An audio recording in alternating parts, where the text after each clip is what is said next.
A thunderstorm descended upon Ariana as she sprinted deeper into the dark forest, searching for something. She finally finds it, determined in her mission to end a woman's life. Meanwhile, a man gazed out the window, softly calling Ariana's name. The scene shifts to Ariana barging inside Sebastian's study. Sebastian groans, saying she is still as uncultured as ever. Ariana expressed that she came to talk to him. Before she can muster up the courage to propose divorce, Sebastian coldly asks her to get out. Ariana protests that he hears her out till the end, but his death glare is enough to scare her away. Before leaving, she asked if they would be getting divorced tomorrow. However, Sebastian only stares at her, shooting daggers. Without any clear answer, Ariana has no choice but to leave, defeated. She sighs, wondering how many times Sebastian has rejected her already. Getting her divorce is ridiculously hard. The world was of a novel, The Countess' Guide to Remarriage. The title of that book gave off the unmistakable scent of melodrama, and our female lead's guess was spot on. The novel's protagonist is a certain countess. One day, the story begins when she finds a boy collapsed in her territory. The countess took great care of the weakened boy, or rather the male lead. Expectedly, the boy was actually the long-lost crown prince. Soon after, the boy regained his status as crown prince and proposed to the countess, even though she already had a husband. For someone like our female lead, who spent her days in the hospital battling monosomy, this novel was a spicy mental escape from the bland hospital food. The character who most fueled her dopamine rush was none other than Ariana MacGuffin. Ariana was the only daughter of one of the two ducal houses in the empire, and so beautiful that her name was known even in foreign countries. But her personality was as rotten as the Earth's core. She was the novel's main villain. Ariana made her notorious debut at a debutante ball by slapping a young noblewoman of her age. Of course, that was just the beginning. She continued her reign of terror, causing trouble and beating up people nearly every day. The Duke, fed up with her behavior, rushed to arrange her marriage. Ariana's betrothed was none other than the Lord of the North, Duke Regent. In the novel, Ariana despises him with passion, and for good reason. Sebastian Regan was half-human, with demonic blood running through his veins. The only man who would take the villainous Ariana was this half-breed. Plus, since the Duke found the power of her family useful, the wedding proceeded without Ariana's consent. It was a dry, lovely ceremony devoid of any blessing or excitement. And right after the wedding, the MacGuffin family's enormous debt was revealed. The culprit was none other than Ariana's father, the Duke of MacGuffin. His gambling caused this debt, and Ariana was free of it now. As for the debt-ridden MacGuffin Duke, he took his own life. That is when it all started. Ariana begins dabbling in dark magic, shutting herself off from everything, and spends the next few years in a deranged state. Until one day, suddenly, Ariana was pulled back into reality. It was after 16 years when the Crown Prince, Kalyan von Regen, made his first public appearance. Ariana fell for the man at first sight. But what happened after that? Ariana's love quickly turned into a manic obsession.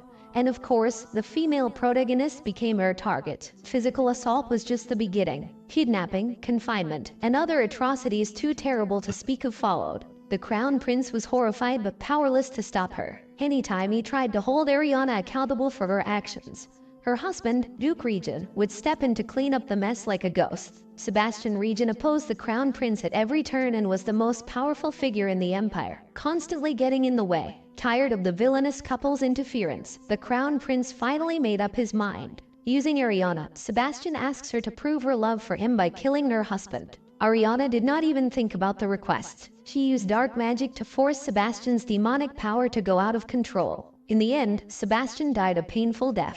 As a result, Ariana was executed. A twisted web of infidelity ensnared the four of them, with the two protagonists receiving a happy conclusion and the other two meeting the villain's appropriate fate. Our female lead found the ending terrible. With mixed feelings about the unsatisfying conclusion, she fell asleep. When she woke up, she found herself reincarnated into the terrible novel. She was lying in the pouring rain as none other than Ariana Regent. Despite everything, she found Ariana as beautiful as ever. That day, the female lead had barely managed to return to the castle, soaked by the pouring rain. Before she could even gather herself, she had to figure out at which point in the novel she had been reincarnated. The good news was that it was before Sebastian was killed. The unwelcome news was that Ariana had already fallen in love with the Crown Prince at first sight. In other words, it was the time when she was relentlessly tormenting the female lead, Fleur. She publicly humiliated Fleur at social gatherings, ruined her husband's business, and even tried to sell Fleur to slave traders. Thankfully, the villainess has not gone that far yet. Early in the novel, Ariana is already quite wild. but the protagonist wonders how she became this unhinged to the point of ruining someone's life. She thinks about the moment Ariana went completely insane after that incident. Her father had told her that she was about to marry a half-demon. Though Ariana protested, Duke MacGuffin said that it sounded like a perfect match, a villainess and a demon. That was Ariana's last conversation with her father. After her father's death, Ariana disappeared for a long time. Then one day she suddenly reappeared in the basement of the regal ducal residence. When the Duke rushed towards the commotion, he was shocked to his core. Ariana had attempted to summon her father's soul using forbidden magic, which was extremely dangerous in the Empire. Sebastian was furious and locked her away, and the dark mass she summoned was burned. Even though she had gone off the deep end, she wondered if there was still some affection left in her for her parents. The protagonist wonders if she can use dark magic too. She tries to sway her hands but to no avail and decides to investigate it later. Whatever the case may be, the important thing is that she is now Ariana. Fortunately, a healthy Ariana. Our protagonist used to be sickly her entire life, always wondering when she would die. Someone who lives so close to death being in this healthy body is truly a stroke of luck for her. She hopes to live her life to the fullest in this healthy body, and to do that, she needs to get away from the male lead who hates her as well as her villainous husband. She therefore knows she must get her divorce. She wonders what is up with Sebastian.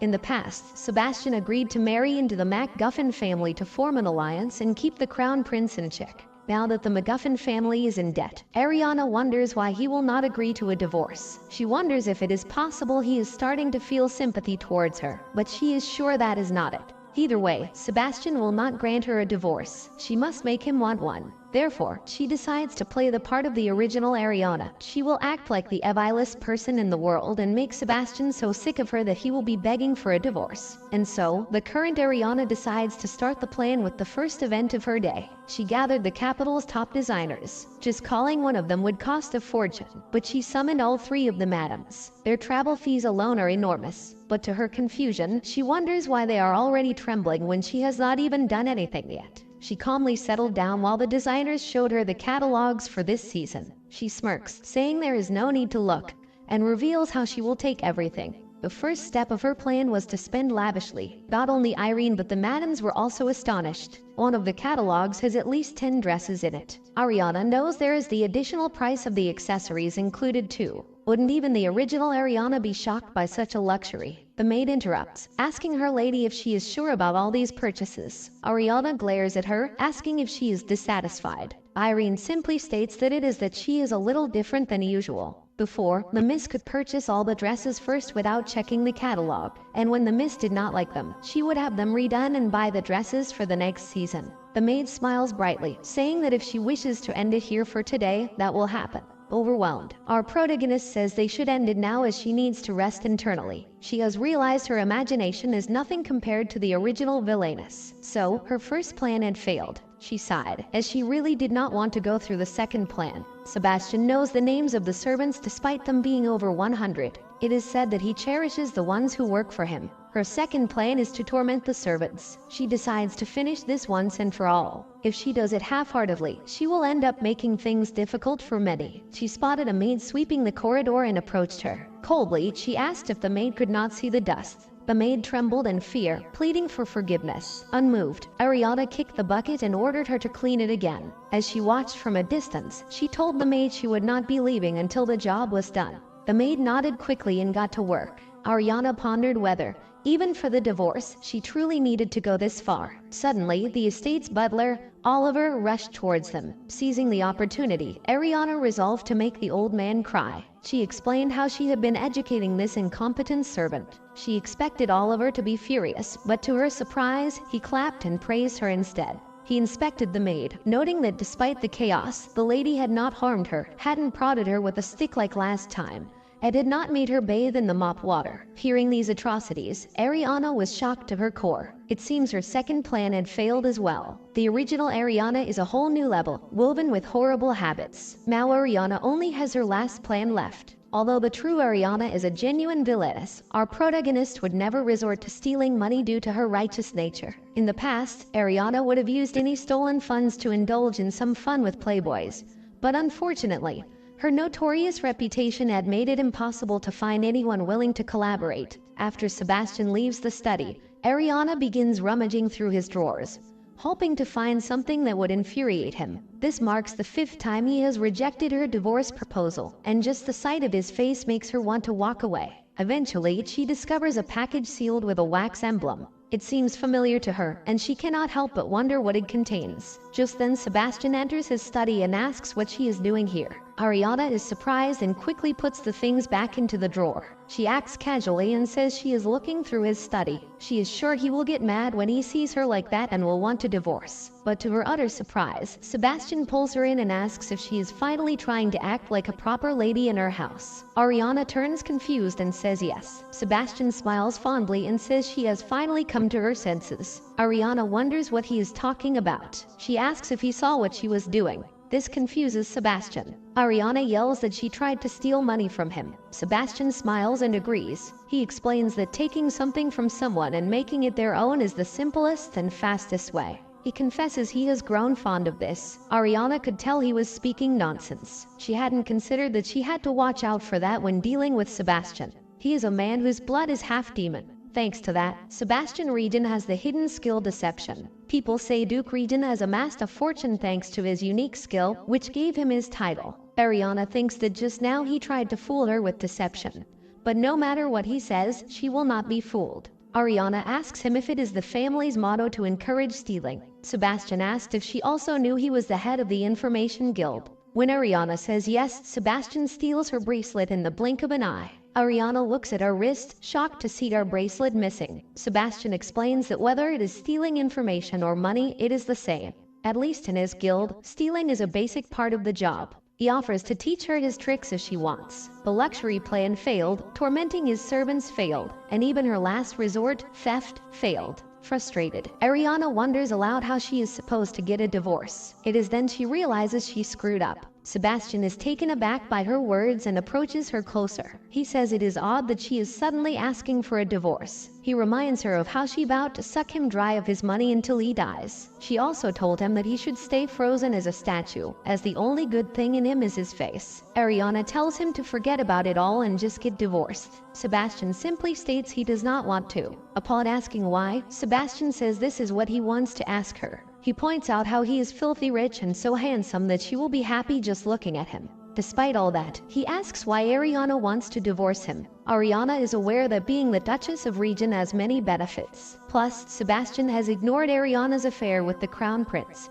so he might be wondering why she is suddenly asking for a divorce. Sebastian must think she has other ulterior motives. So, Ariana knows she must return to basics. She assertively claims that it is because she does not love him. Sebastian turns silent for a moment and then asked if she loved the Crown Prince. Ariana is taken aback and wonders why the conversation is going this way. Sebastian quickly turns away, saying he asked the wrong thing because this is obvious. But when Ariana says it is not that, Sebastian comments that it is good. He then proposes a deal to Ariana. Sebastian pulls her closer and suggests she seduces the Crown Prince and puts him on her side. If she does that, he will divorce her. This proposal makes Ariana perplexed. The scene shifts to Ariana traveling in a carriage with Sebastian. Her constant sighing makes Sebastian ask the reason. This makes Ariana pissed, as Sebastian did not even know it was because of him. She says she cannot get the Crown Prince on her side. Sebastian asked if she was trying to save face now. He reminds her of how she was the one who chased after the prince, even lurking in the bushes of his palace. She stole the Crown Prince's invitation and grabbed the hair of the invited lady. She even brandished her pocket knife and threatened to gauge the Crown Prince's eyes. From what they have spoken about during the road,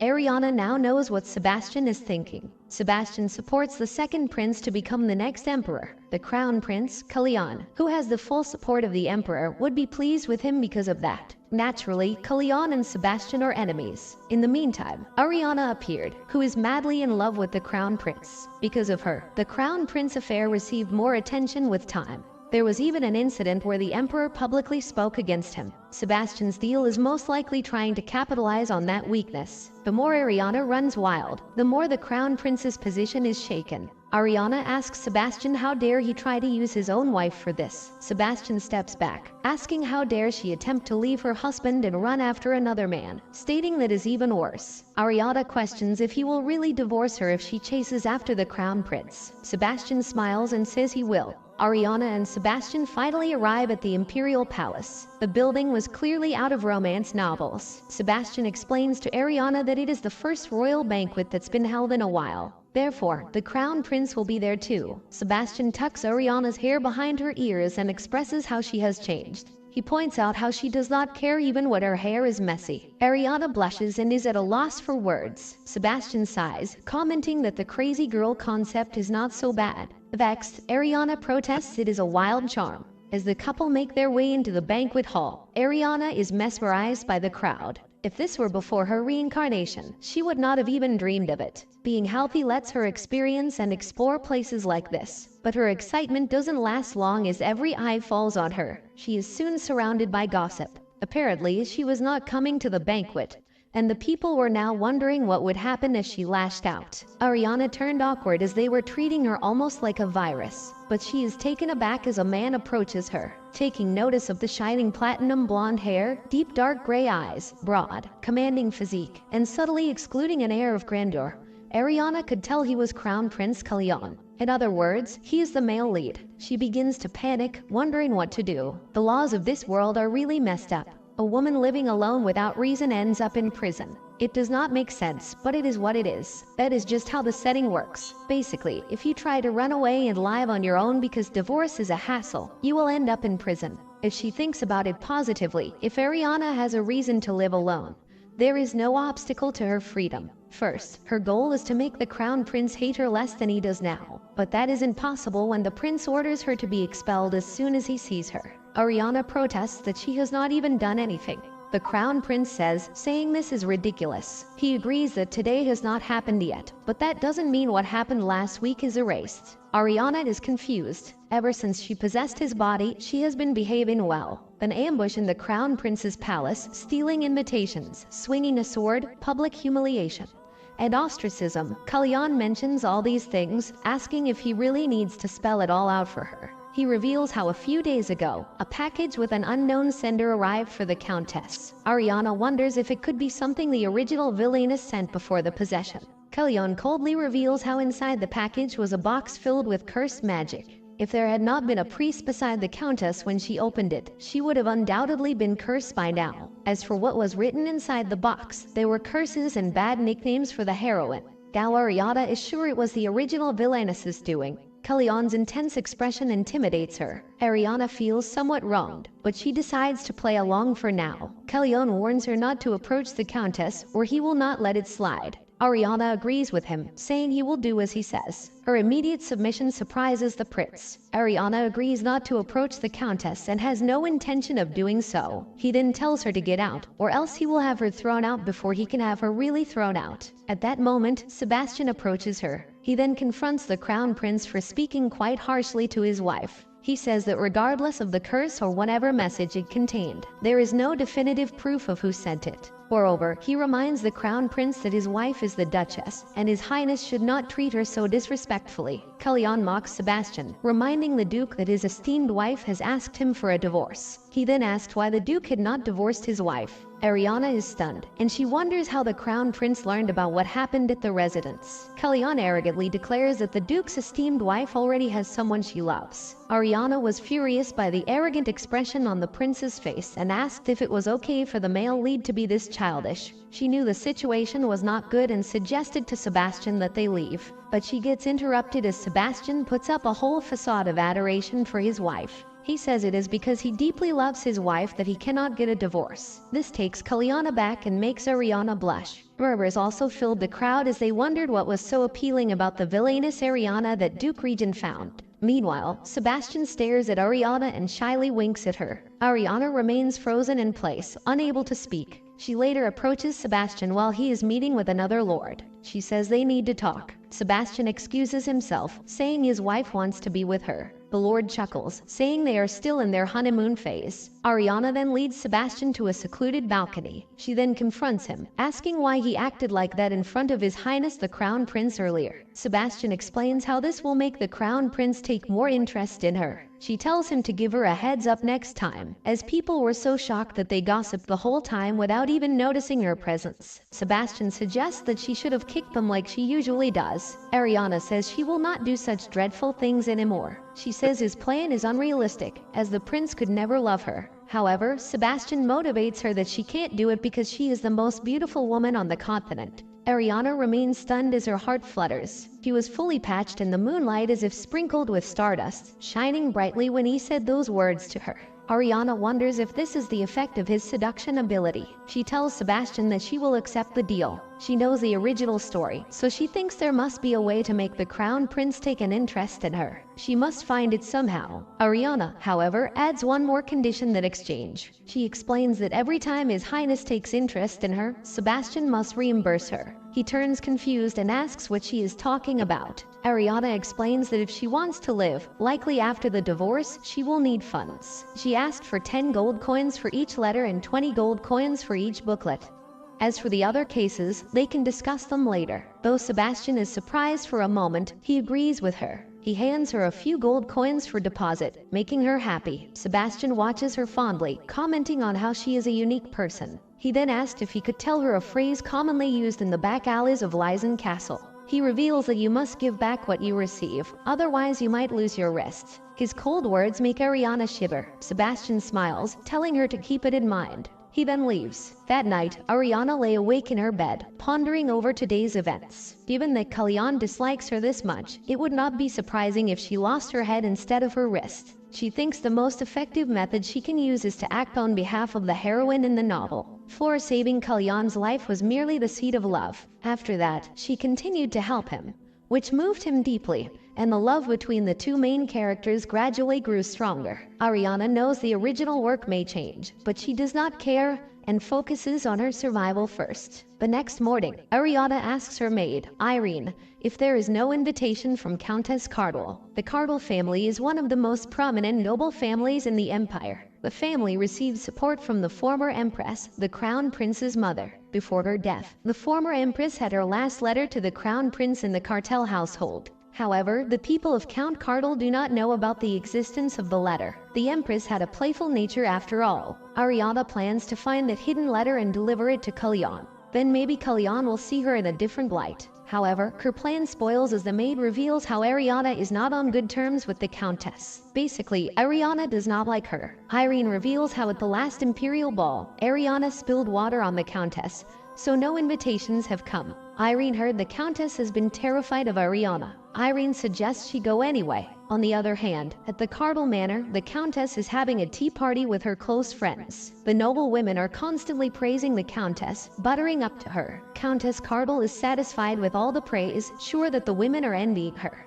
That is the only reason she hosts tea parties. However, she cannot help but take notice of a noblewoman who is sitting all sullen and quiet. The Countess heard her family was on the brink of collapse, and if she is here hoping for crumbs, she should at least try. The Countess decides to teach her a lesson later. The Countess's attention diverts as the noble woman shockingly tells her to look back. The Countess turns surprised as the Lady Duchess Regent approaches her. She quivers away. Ariana asks if the Countess was not going to offer her a cup of tea. The Countess internally decides not to get discouraged as this is her home. The Countess explains to Ariana that there are not any spare seats, so she would not be able to properly host her. She wanted Ariana to leave already. However, the quiet, noble woman quickly rises and offers the Duchess her seat, which shocks the Countess, while Ariana smiles and thanks the woman. On the other hand, Sebastian was watching the scene unfold from the window. He came here because he had something to discuss with Count Cardwell, but wonders what Ariana is doing here.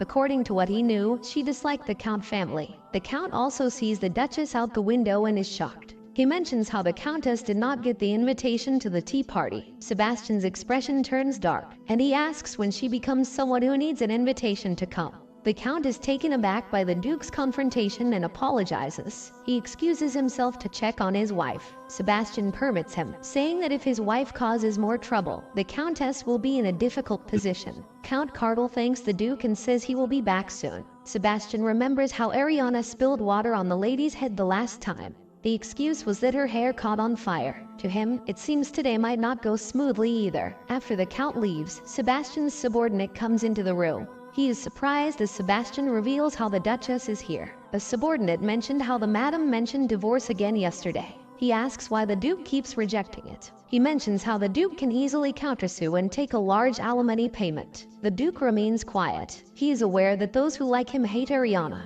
They say she tarnishes the reputation of the Reagan ducal family and that she does not belong in their household. She is a notorious villainous and vicious woman. However, these things did not matter to Sebastian because he liked her. When he reveals this to his subordinate, he is left shocked. The truth is, the Duke has liked Ariana from the start. She is the first woman who was not swayed by his charm. Plus, he knows Ariana has changed this time. Before she was like a bull, charging ahead blindly, but now she is more like a fox, and he looks forward to it. But whatever Ariana does, Sebastian knows she will eventually get devoured by the wolf. On the other hand, things were getting out of hand. When Ariana had finally gotten the chance to settle down on the tea table, she could not bear the tense atmosphere. All the ladies were on high alert. Ariana spots her necklace from the novel and questions if it is the dragon's necklace. The Countess knows it is an impressive necklace when even the infamous Duchess recognizes it. She boasts about how it is a gift from her husband. Ariana smiles, commenting on how beautiful it is. This makes the others wonder if she wants the necklace. One of the ladies speaks up, reminding the Duchess that the necklace is an expression of Count Cardinal's love for his wife.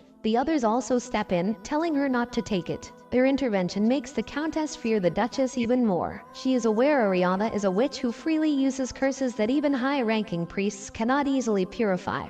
And if she gets upset and starts acting out here, the Countess will be doomed. Meanwhile, Ariana's confusion wonders, when did she ever desire the necklace? She wonders if seeing it's beautiful is code for something else in this world of romance novels. She only wanted to compliment the necklace to lighten the mood. She knows she needs to diffuse the situation for herself, but before she can say it is a misunderstanding, the Countess gasps out of fear. She is reminded of what happened the last time and screams in fear. But when everything remains quiet, the Countess wonders if she overreacted. The Duchess was not angry. She knows that if she does not give the Duchess her necklace, that woman will surely get her revenge. The Countess does not mind being cursed, but if it affects her husband, she cannot wear her. Putting her pride aside, she confesses that she wants to give the necklace to her. With tears in his eyes, she tells Ariana to just take it. Meanwhile, Ariana is shocked to her core, wondering why the Countess is giving it to her. Ariana quickly clarifies that she appreciates her thoughts, but that is not why she came here. The Countess asks if she came to get something else. She assures Ariana that there is nothing more valuable than this. Suddenly, the blue-haired noblewoman approaches Ariana and hands her handkerchief.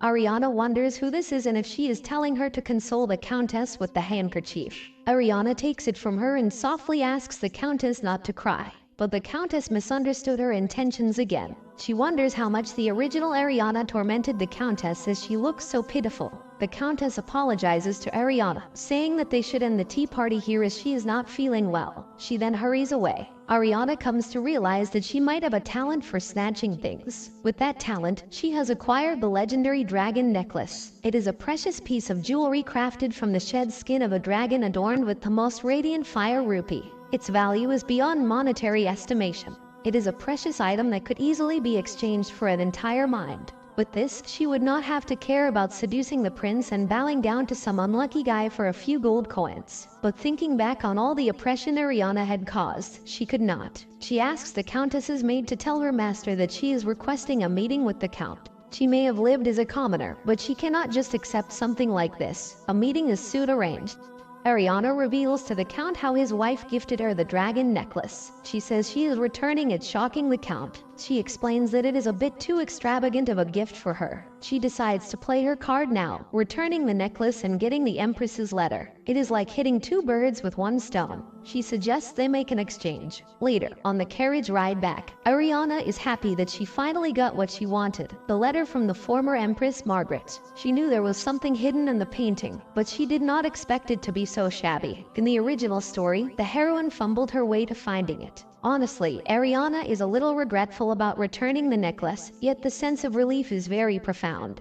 And with this letter, she is sure she will win the favor of the crown prince, whilst trading a national treasure necklace for this worn-out portrait. When people find out, they will be shocked and say Ariana has profoundly changed. It is a completely win-win situation. However, Ariana is shocked by the spread of the news. It was said that the Duchess snatched an expensive artwork from the Count and assaulted the Countess Cardinal. She did not know the painting was so valuable, as it just looked like a portrait of some old man to her. On the other hand, Sebastian was proud of Ariana for bringing a painting worth $1 million gold. Ariana tells him to give it back, as she wants to return it. Sebastian looks at Ariana with puppy eyes, asking why she is saying that. He explains that since she stepped inside his house, it is his now, plus he touched it first. Ariana explains that her reputation has taken a hit again because of the painting, and she cannot let it slide. Sebastian asked when she cared so much about her reputation. He tells her to live just the way she always has, as there is no point in worrying about her reputation now.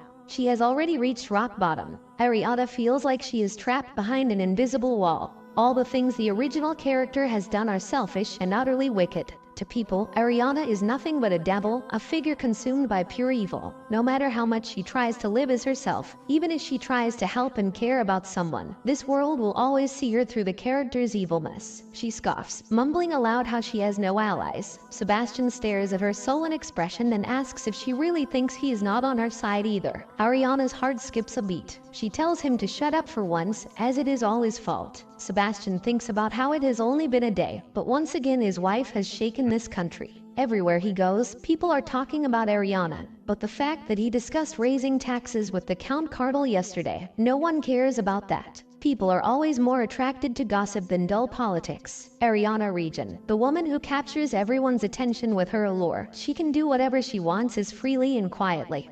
But there is one thing she cannot do. She cannot leave Sebastian, as he is the darkness that only finds freedom in her light. So, he hopes she will be free, but only by his side and until he allows it. Sebastian is shocked to see that Ariana has received the letter. Ariana reads the sender to be Jasmine Smith and wonders who it is. The woman revealed through the letter how it was her first time writing to her. She reveals how she found herself in an awkward situation yesterday. Because she is shy and not particularly good at speaking, she could not join the conversation with the other young ladies. She received subtle hints that she was not fitting him. Ariana realizes she is the young lady who handed her the handkerchief yesterday. The lady thanks Ariana for her presence, as it saved her from being scolded by the Countess. Ariana is happy to receive this letter. It seems like the story is still progressing as it reads the original, but there is no guarantee that the future will be like the original, so Ariana knows she must act quickly and follow the heroine's actions. In this world, no one cared about the slums, but the heroine, Fleur, built an orphanage there with her own money. She even possesses the qualities of a sword master. The royal family greatly appreciated Fleur's efforts and honored her achievements. That is when the heroine's position solidified. But now Ariana plans to steal it and score points with the crown prince. Ariana reaches the imperial palace. She had failed to get an invitation, but she let them know she would be coming. She hopes the crown prince will at least show his face. But to her disappointment, Kalyan had denied her entry. She asks the imperial guard to hand over the crown prince a letter, as he will allow her in once he sees it. But an hour later, Ariana was still waiting for the crown prince. Soon, the imperial guard approached her and apologized for making her wait so long. He revealed how entry is not permitted. The guard reveals how His Highness read Ariana's letter and told her to get lost. Ariana is frustrated. She worked so hard to get that letter. And now Kalyan just takes the letter and kicks her out. Using the letter was Ariana's attempt to improve her relationship with the prince. She thought it was a brilliant plan, so she did not prepare any alternatives. But she failed. She wonders if she should just go ahead and build an orphanage. If she does some charity work, he will realize that she has changed. Her thoughts get distracted as a woman approaches her. Ariana's eyes widened as she recognized the lady as the angelic character, the embodiment of goodness in the story, the savior of the crown prince, and the most definitive figure of all, Fleur William. Ariana is bewitched as she stares at the heroine of the novel standing right before her eyes. When Ariana does not respond to Fleur's greeting, she asks if she is rude. Ariana says she could not respond right away as the sunlight was in her eyes. Fleur smiles in relief. Ariana could tell Fleur seemed nervous when they met.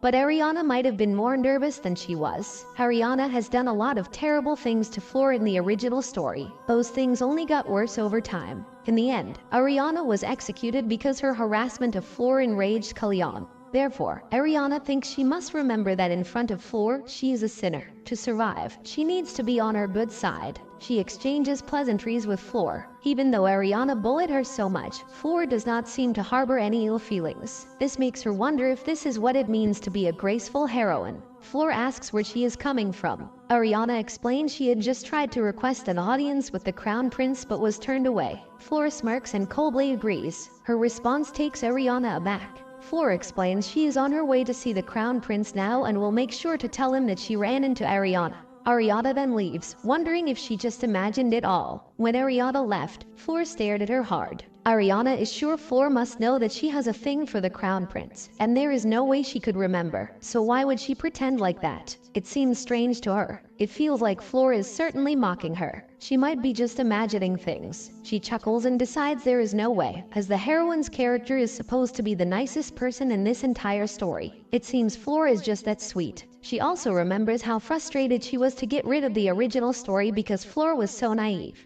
Basically, she was kind of a pushover. Also, Ariana was so twisted. And that personality is still lingering in this body, which is probably why the protagonist is turning negative. She decides not to jump to conclusions, as time will tell the truth. Who knows, the bad blood in the original story might turn into something better. She gets cut off from her thoughts as she finds Sebastian standing nearby. She remembers how she wrote him a note before she left for the Imperial Palace. She even put a heart in the end. She regrets being so overconfident. Now, she has ended up getting kicked out and feeling all awkward. She nervously stepped out of the carriage. Surprisingly, Sebastian was in a bad mood. He coldly asks, what on earth did she do to her? Ariana clarified that she did not do anything. Sebastian glared at her and told her not to lie. He shows her a letter asking why the Crown Prince sent him this message. Ariana quickly takes it from him. The letter was an invitation by the Crown Prince to Duke Regent and his wife to come to the palace immediately. It said that they would have to pay for messing with his woman. Ariana is confused and wonders what is happening. The Duke asked what on earth she did to the Crown Prince for him to send something like this. Ariana swears she did nothing and did not miss anyone. She explains how she just ran into Floor by chance and greeted her. The Duke sighs and says they should go to the palace. They enter the imperial estate and are guided by a guard to the Crown Prince. Ariana discreetly discloses to Sebastian how the guard insulted her earlier and told her to get lost. Sebastian asks what she wants him to do about it. This annoys Ariana, and she asks if he is not mad that people talk trash about his wife. Sebastian playfully asked if she had not been told to get lost enough times. Besides, she is the one with insults. He reminds her how she told Duchess Pinan that she looked like a grain of rice. Ariana is surprised and says she must apologize soon. She says she needs to quiet down the rumors about her somehow. Sebastian looks at her with a perplexed expression. Ariana thinks it is so complicated that a simple apology will not do anything. She needs to improve herself to have a peaceful life. After that, she contemplates if she should disappear somewhere quiet for a few years and live a peaceful life in a secluded place. She could buy a small house and start a little garden, surrounded by all the things she loved. Just imagining it makes her happy. Sebastian questioned whether the rumors really needed to be quelled. In his opinion, the more notorious she became, the more advantageous it would be for her. Ariana narrowed her eyes and asked if that was because the more terrible things she did, the easier it would be for him to justify doing even worse. Catching her expression, Sebastian smiled warmly and urged her to think carefully about it. To Ariana, his behavior seemed petty and calculated, a game he enjoyed far too much. Before they could continue, the Imperial Guard announced the arrival of His Highness. As the couple prepared to enter, Sebastian suddenly shoved the guard aside with cold ruthlessness. He confronted the man, accusing him of disrespecting his wife and warning him sharply, "Do not let it happen a second time." The guard, trembling, bowed in apology, but Ariana could sense the brewing storm in Sebastian's eyes. At times like this, Ariana realizes Sebastian is undoubtedly a villain. He is the most powerful figure in the Empire and head of the pro-nobility faction. Before the immense power built up by Sebastian, no one would dare to criticize what he did. As Ariana and Sebastian entered the room, Ariana was puzzled by the scene before her. Floor was in tears, while the Crown Prince was attempting to console her. Noticing Ariana's arrival, Kalyan turned to her with a sharp gaze. He reminded her of his previous warning, not to speak to Floor. Ariana, taken aback, asked if the Countess was crying simply because she had greeted her earlier. The Crown Prince confirmed with a stern nod. Ariana, trying to stay composed, argued that it was Floor who had spoken to her first, and she had merely responded out of courtesy. Their conversation had ended on good terms. So why was Fleur acting this way now? Through her sobs, Fleur insisted that Ariana was too frightening, apologizing to the Duchess, which only deepened Ariana's confusion. Desperate to defend herself, Ariana tried to explain that she had not done anything wrong. Before she could, Kalyan demanded that she apologize immediately or face consequences. Ariana felt fury simmer beneath her calm exterior. What was he even talking about? It felt so unfair,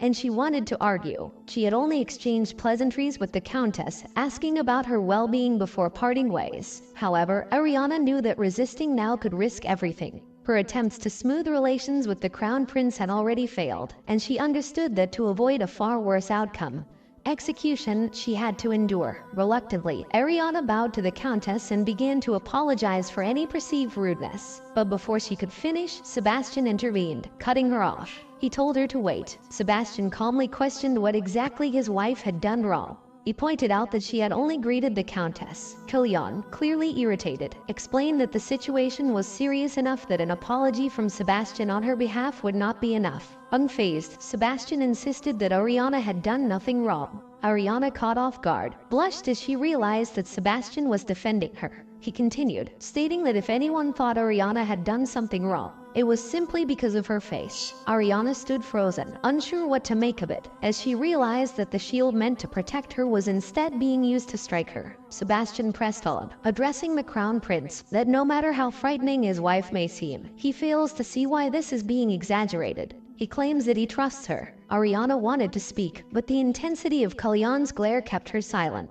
With this, the video ends. Is Fleur as good as Ariana thinks she is? What hidden motives lie behind Sylvester's impossible condition for divorce? Will pursuing freedom from this marriage only entangle Ariana further in the dangerous plots around her? Want to know more? Stay tuned for more updates.